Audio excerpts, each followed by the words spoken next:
Hi, it's John and welcome to the channel. Hope you're having a great day today. It is Sunday, June the 15th. I have my big blue mug of coffee as usual, and I've got a different setup here in my home, trying to make things look a little bit better here, although I have a question for you right off the top. Does that picture over there, does it distract you? Somebody commented on it.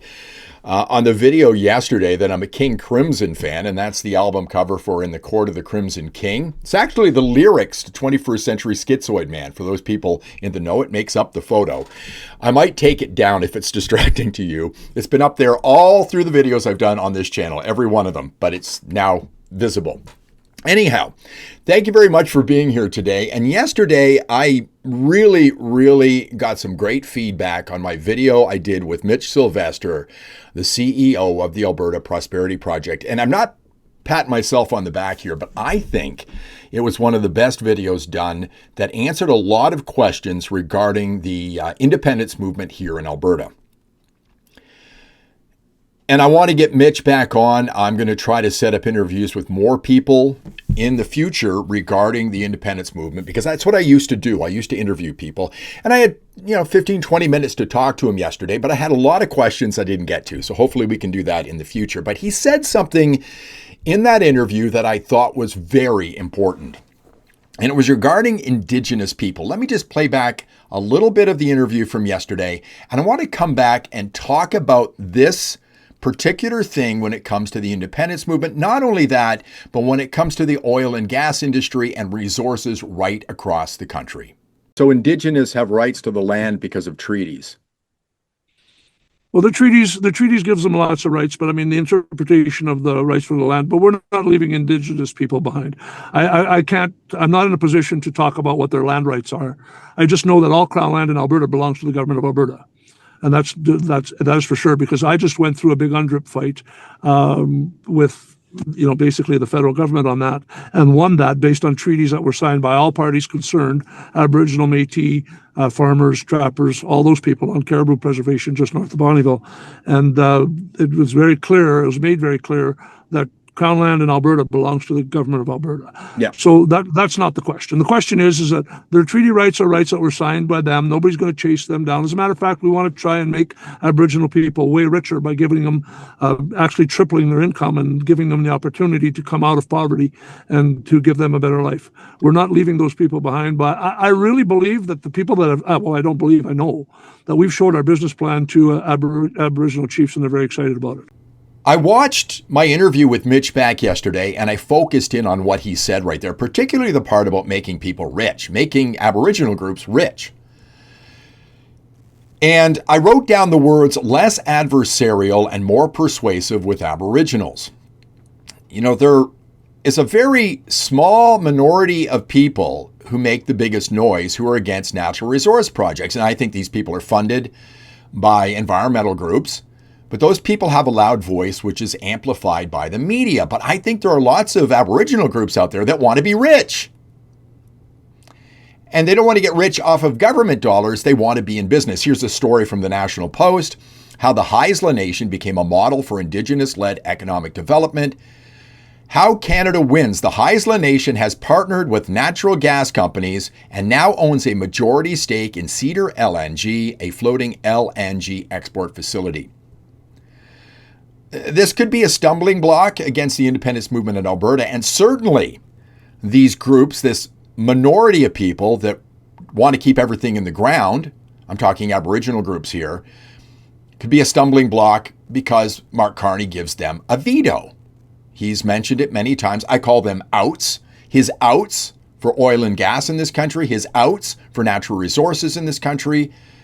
He's on record saying it many times. He uses the word consensus at times, but he just wraps it up in nothing gets done if everybody doesn't agree. And that's just something that will never happen. But we will only do that in the case where we have the support of First Nations, where you have the support of all the provinces, obviously including Quebec in the example that I gave, and with respect to environmental assessment. Any major energy project, virtually any major energy project that comes from this great province is going to pass the boundaries of other provinces, is going to be built on Aboriginal lands. They will need the consent and the support of other provinces, of les peuples autochtones, Aboriginals people. Mark Carney gets everything he wants, which is nothing. I mean, building nothing when he sees stories like this from APTN News. Anishinaabe Nation chief says he briefed OPP on protests against fast-track bills. Shutting down the economy of Ontario is not off the table. Scott Mloud. Ontario wants to develop what's known as the Ring of Fire, which is an amazing amount of resources in northern Ontario that would make everybody rich, things that the world needs.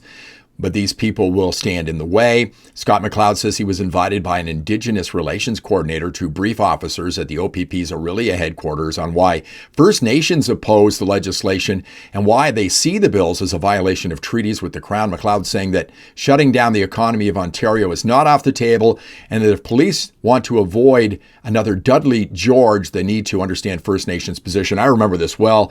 It happened at Ipperwash on Lake Huron, 1995. I believe Mike Harris was the premier at the time. Dudley George killed as supporters occupied a provincial park that the government appropriated back during the Second World War. So, trying to invoke this death of this man, do as we say, because we have a veto over natural resources in Ontario. But, if we're more persuasive with Aboriginal groups and less adversarial, we won't have to worry about the people who are really getting in the way. Here's an article in the National Post. Prince Rupert Mayor sides with EB over Smith on Northern Gateway Pipeline reboot. People like Mayor Herb Pond from Prince Rupert don't want a pipeline. People like David Eby, the Premier of the province, don't want a pipeline. People like Mark Carney, the current Prime Minister of the country, don't want a pipeline. But if we were to convince the Aboriginals it was in their best interest and work with them and try to be less adversarial and more persuasive, do you think that Eby, Pond, and Carney could turn them down? Not a chance in the world. Stop focusing on the politicians and start focusing on people who we can persuade. And that's our Aboriginal groups. And I think we need to work with them. I've already sent out an email. I'd like to get somebody on the air, maybe a First Nations chief. Perhaps I can get the Haisla Nation chief on. They're being very prosperous working when it comes to LNG, making a lot of money off of it.